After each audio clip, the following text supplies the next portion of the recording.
Okay, so I will show you Sigchain first. So as you can see here, I've got a fresh new Sigchain wallet with a balance of nothing in it. This doesn't even have, um, well, doesn't even have any money. I'm going to open up a new window here and put the same application in.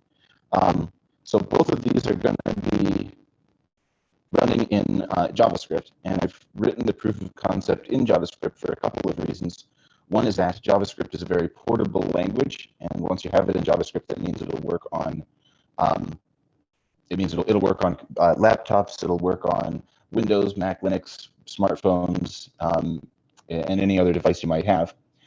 And so it does, however, take it several minutes to create private keys because JavaScript is not a very fast language, and I have to brute force through the private keys to find one where the address begins with 00, which is what I use to designate a Sigchain address.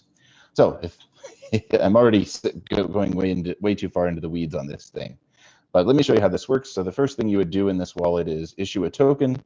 When you issue a token, it's going to send it to an internal address from one of your, well, it's just going to, from one of your public keys. It will give that token an identifier, a unique identifier that can identify it on the Sigchain network, and then you need to give the token a name.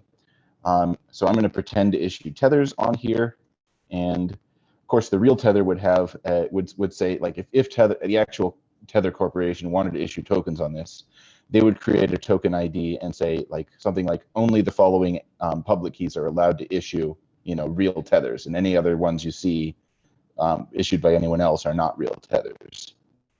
That's what they do currently when they issue stuff on Omni. But anyway, so I'm going to pretend to issue 500 tethers. If I was issuing an NFT, I could also attach an image here, and the image would end up getting sent to the recipient, which I'll show you in a bit. But in this case, I'm not going to do that. We'll just create a transaction. It thinks about it for a second and comes up with this information. The wallet should automatically import this into the wallet and grab the signature from the blockchain. So the reason this thing is called Sigchains is that whenever you make one of these transactions, before it's valid, you need to commit the signature for the transaction to Bitcoin's base layer or to Lightning, in which case an oracle will grab it, and after like 2,000 or so, he'll batch them all together and put them all on Bitcoin's blockchain so that everything gets committed there eventually. But this way it's cheaper and faster, and here it's slower. You have to wait for confirmations and such. So yeah, this is what we're going to, using my public key, I've signed this in the background. And if I just click this button, let me copy this and make a new tab where I can import this information in a second. If I click this button right here, it just created a transaction on the base layer, where, let me go click that and show you what it looks like. This is all running on testnet, by the way. So this transaction on the testnet I just created a few seconds ago, so it's not confirmed yet. It's using SegWit, so it's paying a pretty low fee of, what is the fee it's paying? 280 sats. And down here in the op return is where the colored coins have been created.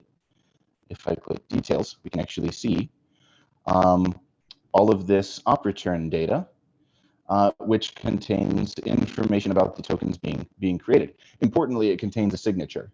The last 80 characters in here are a signature, and that is what guarantees that that anyone can verify which public key created these tokens.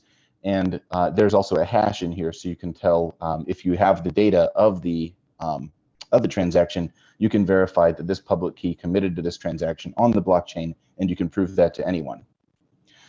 Okay, so since I'm going to get the signature, the wallet should do this automatically. When I go to import this transaction here, it should automatically get the signature from the blockchain, because it knows the public key, so it can look that person up on the blockchain. Then it can get the signature, which are always the last 80 bytes of this thing. But I haven't automated it all yet, and so I have to do it manually. So I have to grab the signature. It's the last 80 bytes of here, so I'm going to grab what I think is 80 bytes. Make sure that's about right. Character count. Not about right, it has to be exact. character count tool. Good. It's 85, so let's get rid of the first 5. That's 80. Okay, so imagining that my wallet did this automatically, it got the signature from the blockchain. It ensures that the sender is a valid issuer of the token. In the case of Tether, it would do this by reaching out to the Tether website and making sure that they say on their website that this is a valid issuer. And it would make sure that there are no double spends by checking the Bitcoin's blockchain for any prior transactions by the same public key. And as long as all that checks out, there were no double spends, there were no and it was made a valid issuer, then your wallet would automatically confirm this for you. And when I do that, it thinks for a second as it's generating a new public key and making sure it starts with 00. It has to brute force some stuff. So after it has done that, now I have a balance of tethers. Specifically, I have 500 of them. And I could go ahead and send those tokens to another person. Like, let's say I wanted to send those to this guy over here. I would put in his address as the recipient. I would select that I want to send tethers. My wallet would automatically know which of my public keys has tethers, and it would import that into the public key field. I could send some amount of them. Right now, I have only programmed it to know if it has the full amount or not, and so I can only send the full amount back and forth to people, but that is what currently works. Then I'm going to create this transaction, and I get this output. And if you notice, this one is is about twice as big as the previous one because it has 2 transactions in it. It has the initial transaction where the things were created, and it also has this new one where it is sending them to the recipient. That way his wallet can go and make sure that both the issuance was valid and and his reception of these tokens was valid. So this is what he needs to import. First, I need to commit it on the base layer, but I can only, right now the wallet is, I have to reload it every time I make a transaction, so I can't actually do this part right now. But what I will do instead is grab the signature separately and pretend that I got it from the blockchain. So let me go and get the signature from my console, where I have it right there. So pretend now, this wallet will pretend it got it from the blockchain because that's how it would normally do it, and confirm. And now if I wait for this one to process this transaction, it will, well, it doesn't take much time to process the transaction. It's just validating a signature. But what takes time is for it to generate a new public key, which in JavaScript takes a while because it has to brute force through a bunch of them to find one that starts with 00, which takes JavaScript a while. But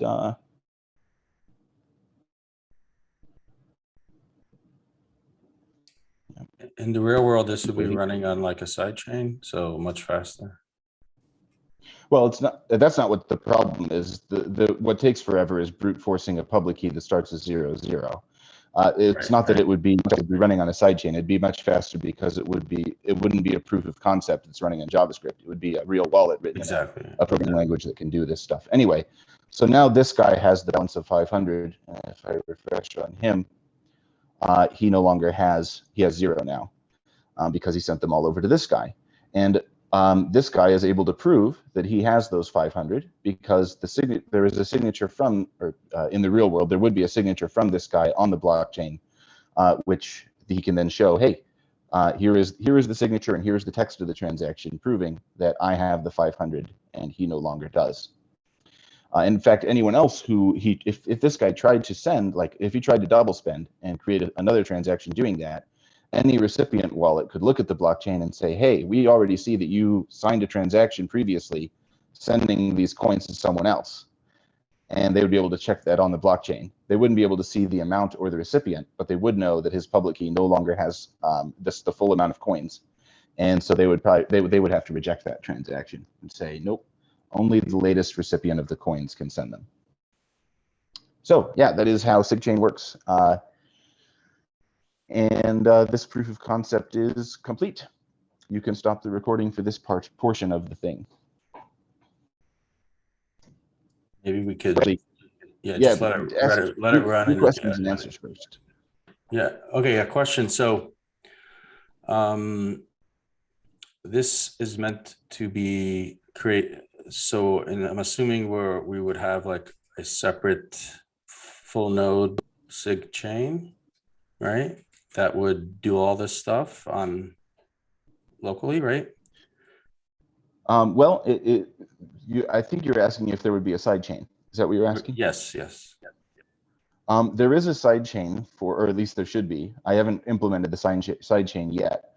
The thing I don't like about the existing way to do side chains in Bitcoin is that the way we currently do them involves somebody running them who is usually a federated entity, and it's not fully trustless. So I don't know how to get around that except to make it so that you have in Sigchain you have the option of either posting your transactions on Bitcoin's blockchain or posting your transaction on the side chain. And I've only implemented the first part so far. So that's what I showed you. I posted the transaction on Right. I'm saying Bitcoin's blockchain. the way to do it is everyone could run their own side chain, right? In a sense. You could have every Oracle run, or you could have a bunch of people um, who serve as an Oracle for this thing, and each would run its own side chain. And I think that would be really cool. I designed it so that you can do that by making not only this number starts with 00, but there's another all hashes in the system start with 00.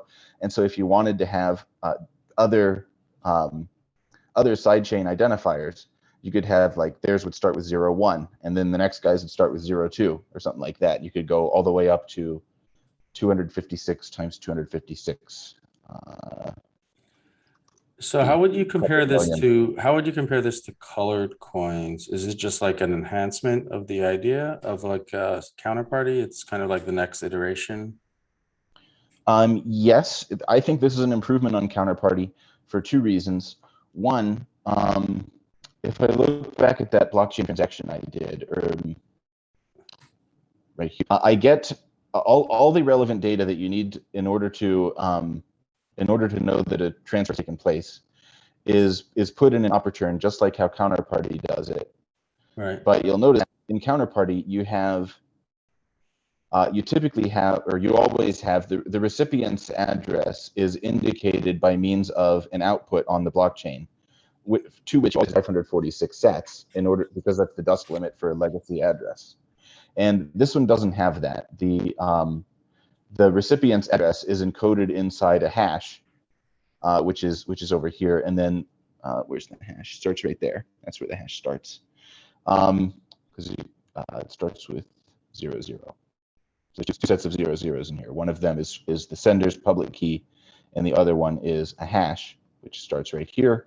And both of them are 20 bytes that start with 00. Anyway, the recipient's address is encoded inside the data that is committed to by means of this hash, and consequently, you don't need an output on the blockchain to represent that, which saves you 546 sats. In fact, the total I paid for this transaction was 208, and that is cheaper than any counterparty transaction has ever been, because counterparty transactions not only have to pay the transaction fee, like I do here, but they also have to pay that 546 sats to the recipient. So this is already, more than twice as cheap as a counterparty transaction. Also, because of what I plan to implement with sidechains and with an Oracle, it can also be much cheaper, because as long as you are willing to trust the person who's running the sidechain, you can use him. And the only thing you can really do is refuse to timestamp your, like the worst thing that the Oracle can do in this system is refuse to timestamp your content and say, I'm not putting this data on the Sigchain, in which case you have the backup option of posting it on Bitcoin's blockchain, Okay. which is slower, yes, but that would only apply if you were being censored. And that, I suspect that will happen to people. So Cool. especially since the Oracle wouldn't have any visibility into the contents of the transaction since it's all hashed.